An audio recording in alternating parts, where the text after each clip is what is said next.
Hello అందరికీ ఈరోజు carrot fry.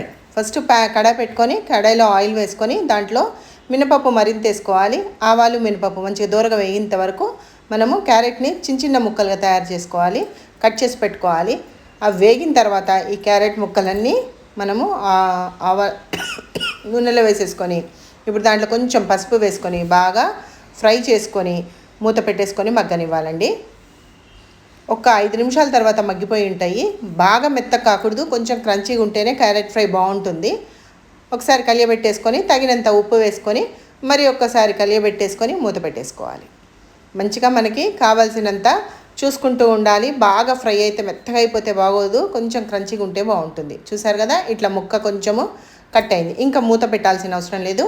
కూరకారం వేసేసుకోవాలి.